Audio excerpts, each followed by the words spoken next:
구약성경 예레미야서 51장 41절에서 53절입니다. 46절을 보면 너의 마음을 나약하게 말며 이 땅에서 들리는 소문으로 인하여 두려워하지 말라라고 말합니다. 지금 바벨론이 망해가고 있습니다. 바벨론 사람들에게 기쁨이 되는 성이었습니다. 41절에 있는 것처럼 칭찬받는 성이었고 금으로 된 잔이었습니다. 그래서 질그릇 같은 작은 나라들은 바벨론을 바라보고 살았고 닮고 싶어 했습니다. 바벨론의 유행을 따라가고 문화를 따라갔습니다. 바벨론처럼 되는 것이 소원이었습니다. 바벨론의 지배를 받고 살았습니다. 바벨론이 조종하는 대로 움직이던 주변 나라들은 바벨론이 붕괴되기 시작하자 당황합니다. 어찌 이런 일이 있을 수 있는가? 41절에 보면 슬프다 바벨론이여 나라 중에 황폐하였도다. 슬프다라고 하는 이 말의 본래의 뜻은 죽음에 직면한 사람을 눈앞에 두고 어찌할 바를 모르고 슬퍼하는 모습을 의미합니다. 바벨론을 바라보면서 어찌 이런 일이 있을 수 있는가 탄식하는 것입니다. 세상이 불안하면 이런 소리 저런 소리 많은 소문들이 들려옵니다. 사람들은 들어야 할 소리를 듣지 아니하고 듣지 말아야 할 악한 소문에 관심을 갖고 귀를 기울이죠. 그래서 세상은 늘 어지럽습니다. 바벨론이 망해가자 헛소문이 돌기 시작합니다. 특히 지금 바벨론 안에 머물고 있는 유다 백성들은 이 소문을 듣고 자신들의 운명은 어떻게 될 것인가? 큰 걱정을 하고 두려움에 빠집니다.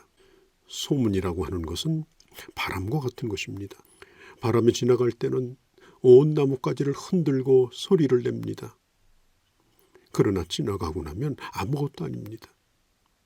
신앙생활도 많은 소문을 듣습니다. 또 교회만큼 각종 소문에 시달리는 곳도 없습니다. 기독교에 대하여 반감을 가지고 있는 안티 세력들이 이 세상에 존재합니다. 그들로부터 생산된 악한 소문들이 여기저기에서 돌고 있습니다. 또 돌고 돌아 들려옵니다. 여러분 꼭 기억하시기 바랍니다. 소문은 소문일 뿐입니다.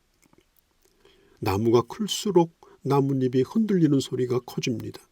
교회가 커갈수록 부흥될수록 소문도 많아집니다. 이럴 때 뿌리가 튼튼하면 그 뿌리가 견고하면 두려워할 필요가 없습니다. 그러나 약하면 흔들리든지 또한 뽑힐 수도 있는 것입니다. 소문은 이 해에도 있고 저 해에도 있다라고 말하죠. 늘 있다는 말입니다. 특별히 세상이 편하지 못할 때 소문의 바람이 많이 붑니다. 사실이 분명한데도 소문 때문에 사실이 거짓으로 바뀌고 거짓이 사실로 바뀌어버립니다. 참으로 흉흉한 세상이 되었습니다. 온라인을 통하여 온갖 소문이 한순간 순식간에 온 나라에 아니 온 세계에 퍼지는 그런 시대가 되었습니다. 그러니 이 악한 자들이 얼마나 이것을 잘 사용하겠습니까? 악한 의도를 가지고 악한 소문을 끊임없이 퍼뜨리는 것입니다. 왜냐하면 사람들은 소문의 영향을 받고 소문의 힘을 믿기 때문입니다. 특별히 한 개인이나 한 국가나 한 기업이나 그 어떤 것에 끝이 다가왔을 때 소문은 더욱더 많아집니다. 세상 끝날이 되었을 때 성경은 말합니다. 갖가지 소문이 무성할 거라고요. 마태복음 24장에 보면 종말에 대해서 말씀하기를 재림의 때가 가까웠을 때 여기저기에서 흉흉한 난리의 소문들이 퍼질 것이다. 그런 가운데 거짓 그리스도가 난무할 것이다. 내가 그리스도라고 하는 사람이 나타날 거라고 말합니다. 그리고 사람들이 미혹됩니다. 우리가 할 일은 예수 그리스도 안에 깊이 뿌리를 내린 흔들리지 않는 튼튼한 나무가 되는 겁니다. 성경은 말합니다. 마음에 겁을 먹지 말고 두려워하지 말고 흔들리지 말고 주님을 두려워하며 주님을 바라보라고 말합니다. 41절에 새싹이라는 말이 나오죠. 슬프다, 새싹이 함락되었다. 이 새싹은 바벨론을 의미합니다. 주변에 있는 나라들은 바벨론의 멸망을 보며 슬퍼합니다. 42절에 바다에 큰 해일이 일어나서 해변가를 덮치듯이 이 바벨론의 멸망은 주변에 엄청난 파장을 가져다 줍니다. 큰 파도가 몰려오듯 땅을 덮어버립니다.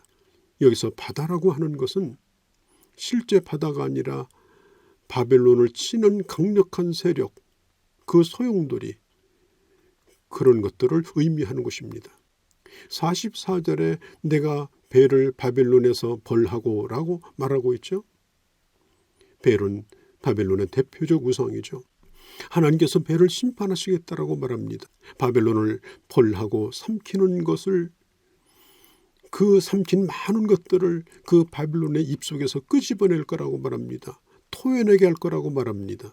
그리고 바벨론의 멸망과 함께 바벨론의 우상도 심판하심을 보여주고 있습니다. 성경에 보면 세상을 상징하는 두 가지 중요한 단어가 있는데, 첫째는 애굽이요, 둘째는 바벨론입니다. 하나님께서 이스라엘 백성들을 애굽에서 구원해내셨습니다.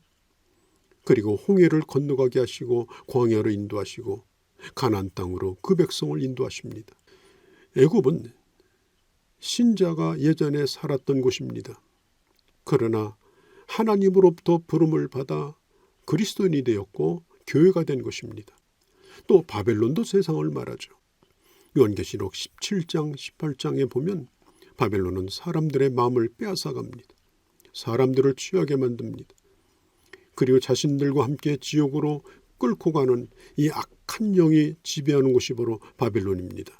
계시록 18장 1절 3절에 보면 바벨론에 대하여 말하기를 귀신의 처소와 각종 더러운 영이 보이는 곳이라고 말합니다. 땅의 왕들, 그들과 더불어 타락한 곳이 바벨론이라고 말합니다. 악한 사단이 심어준 잘못된 가치관에 찌들려서 그런 사상과 이데올로기에 빠져서 하나님을 등지고 살아가는 것이 바로 이 세상 바벨론입니다. 바벨론이 망한다라고 하는 것은 역사적으로 망했던 바벨론의 과거 이야기이기도 하지만 지금 우리가 눈앞에 보고 있는 이 세상도 바벨론처럼 그렇게 끝날 거라는 것을 의미하는 것입니다. 나의 백성아, 그 중에서 나와 여호와의 진노를 피하라. 그 중에서 나오라. 거기에서 놀지 말라. 빨리 탈출하라. 정치적, 도덕적, 영적 타락에 휩쓸리지 말고 거기로부터 빨리 빠져나오라고 말합니다. 하나님께서 이 세상의 악을 심판하실 때 자신의 백성들까지 함께 심판하기를 원치 않으십니다. 어떤 해도 받기를 원치 아니하십니다. 그러므로 악에서 분리되라고 말씀하십니다. 바벨론에서 나왔으면 이제는 예루살렘을 향하여 그 걸음을 멈추지 말고 걸어가라고 말씀합니다. 50절에 보면 화를 면한 자들은 서 있지 말라. 멈추지 말고 걸어가라. 먼 곳에서 여호와를 생각하며 예루살렘을 너희 마음에 두라. 지금 예루살렘은 먼 곳에 있습니다. 가려고 하면은 오랜 기간 여행이 필요합니다. 그러나 그곳에 가 있는 것처럼 너희 마음에 예루살렘을 마음에 두라. 이제는 세상에서 나왔으면 멈추지 말고 하나님의 나라를 향하여 걸어가라는 것입니다. 만일 이 일에 게으름을 부린다면, 불성실하다면 하나님의 나라의 상급을 기다린다고 하는 것은 이것은 헛된 공상에 불과합니다. 내가 진정 주님의 나라를 바라보고 하나님의 상급을 바라보고 영광스러운 그날을 바라본다면 우리는 이 세상에서 빠져나올 것이요. 그리고 비록 이 세상에 몸을 담고 있지만 천국 지향적인 삶을 살아가는 것입니다. 지금 유대인에게는 예루살렘은 참으로 먼 거리죠. 오랜 시간 가야 되는 길입니다. 그러나 이미 마음은 예루살렘에 있어야 합니다. 하나님을 생각하고 예루살렘에 소망을 걸고 한 걸음 한 걸음 가는 겁니다. 롯이 소돔 고모라에서 나올 때 하나님이 말씀하기를 절대로 뒤를 돌아보지 말라고 말씀하셨습니다. 앞만 보고 달리라고 말씀하셨습니다. 그런데 롯의 아내가 뒤를 돌아보다가 결국은 그 성을 벗어나지 못하고 죽음을 당합니다. 출애굽할 때도 애굽을 사모하며 애굽에서 먹던 것을 마시며 누리던 것을 그리워하던 몸은 애굽에서 나왔으나 마음은 애굽에 머물렀던 그 사람들은 가나안 땅에 들어가지 못하고 다 광야에 엎드려져야만 했습니다. 하나님을 생각하고 그 백성을 인도해 주실 것을 믿고 신뢰하며 주님과 함께 우리는 하나님의 나라를 향해서 걸어가는 겁니다. 그리고 예루살렘의 밤을 두어야 합니다. 예루살렘은 먼 장래에는 하나님의 나라 천국이요, 그리고 이 땅에서는 하나님의 나라의 지점과 같은 교회입니다. 우리는 늘 주님의 교회를 중심으로 신앙생활을 해야 됩니다. 그리고 늘 사모하며 떨어져 있다 하더라도 마음을 두고, 그리고 교회에서만 예배를 드리는 것이 아니라 떨어져 있다 하더라도 하나님 앞에 예배하는 심정으로 삶이 예배가 되어지는 그런 삶을 살아가야 하는 것입니다. 그리고 하나님의 성전에 하나님의 백성들이 무수히 나와 주님을 예배할 수 있도록 하나님의 일을 부흥시켜야 하는 것입니다. 우리는 이미 바벨론으로부터 나온 사람들입니다. 하나님의 나라를 향해서 걸어가고 있습니다. 빌립보서 3장에 보면 사도 바울은 이전 것은 전부 배설물처럼 여겼다. 이제 나는 다시 뒤를 돌아보지 아니할 것이다. 앞만 향해서 갈 것이다. 주님이 나를 붙드셨는데 나도 또한 주님에게 사로잡힌 바 되어서 앞으로 나가는 신앙생활을 하겠다라고 다짐하죠. 이것이 바로 오늘 우리의 다짐이 되기를 바랍니다. 우리의 발목을 잡으며 우리를 넘어뜨리라고 하는 이 악한 세력, 또 악한 소문들의 귀를 기울이지 않기를 바랍니다. 사탄은 근거도 없는 소문들, 책임질 수 없는 소문들을 통해서, 악담을 통해서 약한 자들의 마음을 흔들고 하나님의 교회를 흔듭니다. 오직 하나님의 말씀이 우리의 신앙과 우리의 삶의 기준입니다. 하나님의 약속을 바라보며 오늘도 주님과 함께 동행하며 주님을 더 가까이 하며, 그리고 하나님의 나라 지향적인 그러한 삶을 살아가는 복된 날이 되어주시기를 바랍니다.